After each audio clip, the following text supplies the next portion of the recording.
Socialism. Socialism is perhaps the most important political concept today, for it has not only changed the entire political form and economic structure of our society, but has also brought about a reorganization in the outlook of our life. Socialism is the antithesis of individualism, which gave birth to the capitalistic society. Socialism came as a protest against the injustice and incompetence of capitalism, which involved exploitation of peasants and workers by those who own the instruments of production. The advocates of socialism regard the state as the instrument of achieving the greatest good of the largest community, that of the workers. It does not minimize the importance of the individual but seeks to subordinate the individual to the community. It attaches importance to such library only as may be necessary for the fullest development of the personality of the individual, consistent with the total need of the community. Socialism therefore differs from individualism in this that according to the former of the interest of the individual can be best promoted by maximizing the control of the state, while according to the latter, the above end may be secured by curtailing the functions of the state to the lowest possible minimum.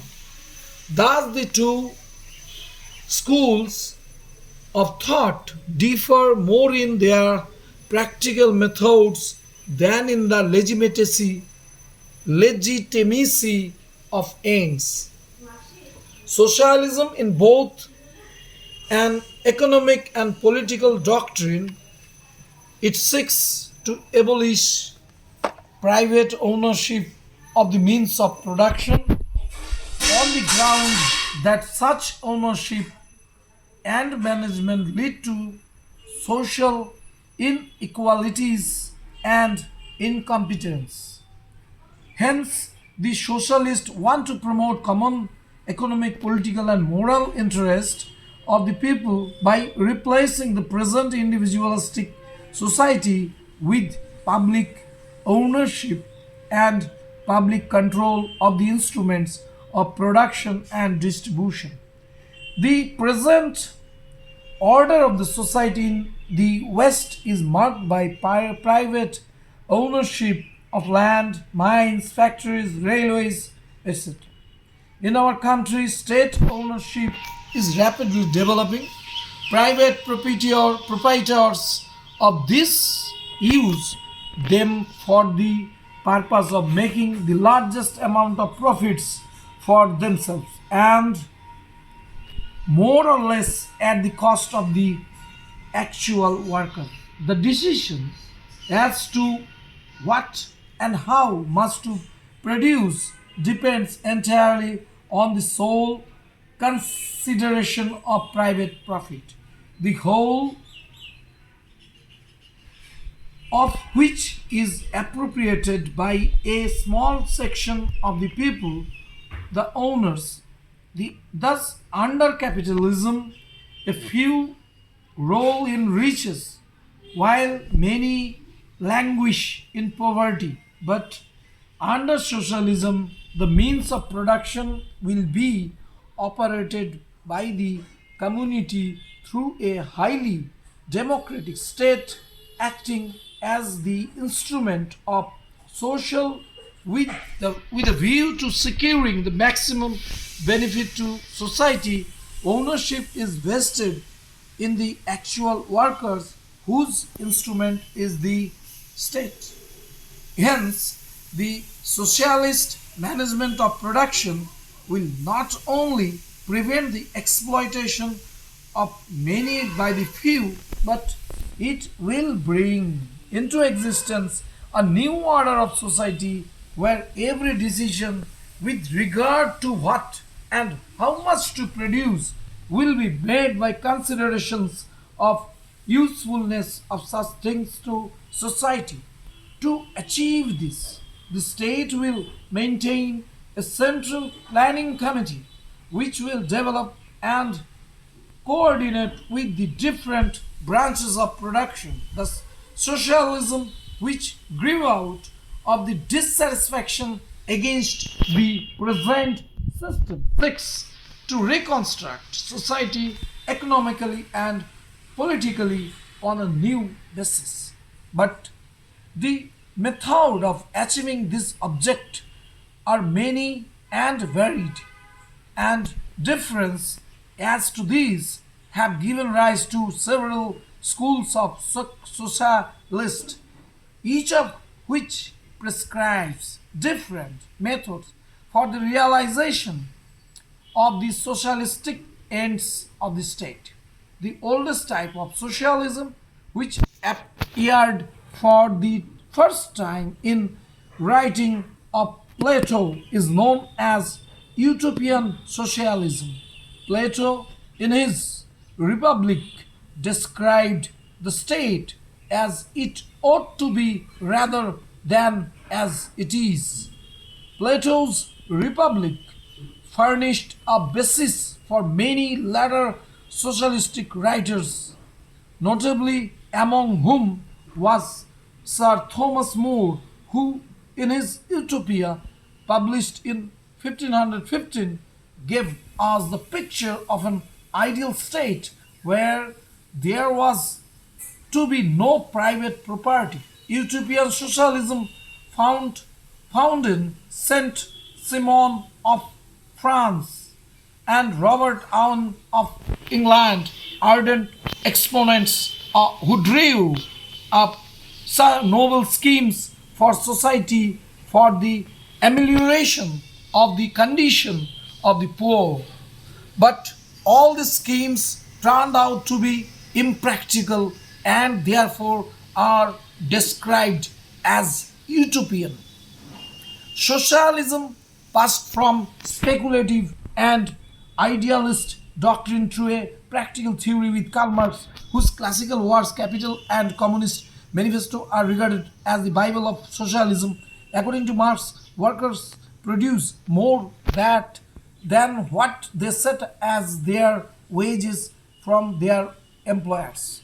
The capitalist employers buy the services of labor cheap, but they sell the goods produced by labor at a rate higher than amount spent for the payment of wages and upkeep of the factory, and they appropriate this excess as profit. Thus, profit, according to Marx, is nothing but legalized robbery. Marxian socialism therefore seeks to root out the capitalistic system of production. Marx's second proposition is based on the materialistic interpretation of history. This explains the practical means and process which govern the inevitable transition from capitalism to socialism. Human society, according to Marx, is not static but economic condition. The entire social structure of a country is determined largely by material conditions of life, which is nothing but a struggle for possession between haves and the have-nots. As such, all social and political history is the outcome of the conflict of economic classes. The existence of this class conflict is nothing new. In every age, this class conflict give rise to two opposing economic classes, the owners and the toilers, the exploiters and the exploited. The class struggle will terminate only the overthrow of the capitalist by the workers. Marx therefore urges upon the workers he imperative necessity of organizing themselves into a powerful body with a view to capturing power by overthrowing the capitalists. The victory of the working class will be followed by the elimination of the capitalist class from the field of production and new order of classes-less society with industries directed by the proletariat will emerge out of the old. In the new order of society, the guiding economic principle will be he who does not work, neither shall he eat. Marx socialism has been subjected to searching criticism in recent times. His materialistic interpretation of history is said to be a narrow view which ignores the importance of forces like religion, geography, and great men, all of whom he played their part in shaping the history of mankind. His second proposition of a long continued class conflict is criticized as out and out pessimistic and contrary to the fundamental social nature of man, but as against this, it has been said that religion in practice has more often than not sided with men in power, and exploiting class has usually been indifferent to fundamental human values in their ruthless pursuit of profit. What they have conceded is rather due to force than to religion or reason. Orthodox economists have also criticized Marx's theory of value and fanciful and unscientific based on a wild, willful disregard of many other forces. Socialism in practice in Russia or China is also shown to be anti-democratic and totalitarian. The chief danger of socialism lies in attaching too much importance to the state and minimizing the role of the individual. In socialistic state, the individual is liable to be considered merely a unit of the state which is without initiative or freedom of action of his own. Such denial of freedom, thought, and action to the individual will remove one of the principal stimuli to progress and reduce man to the position of a mere machine.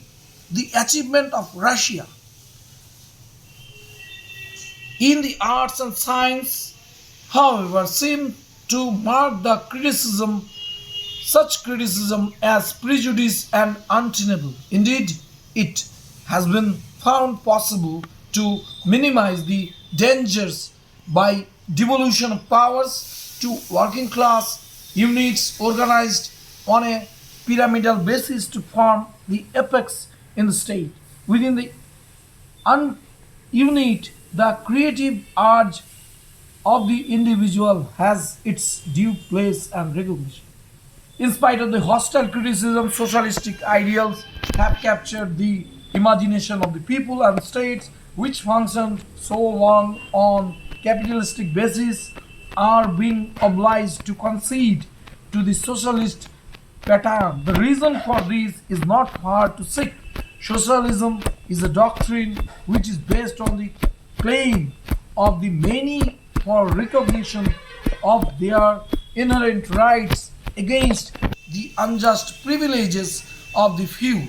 It has rendered a valued service by not only bringing into prominence but also by driving into public consciousness the evils that came in the wake of the modern industrial system. It is being recognized that political democracy without its economic counterpart is meaningless, and a socialist program is needed for the success of democracy.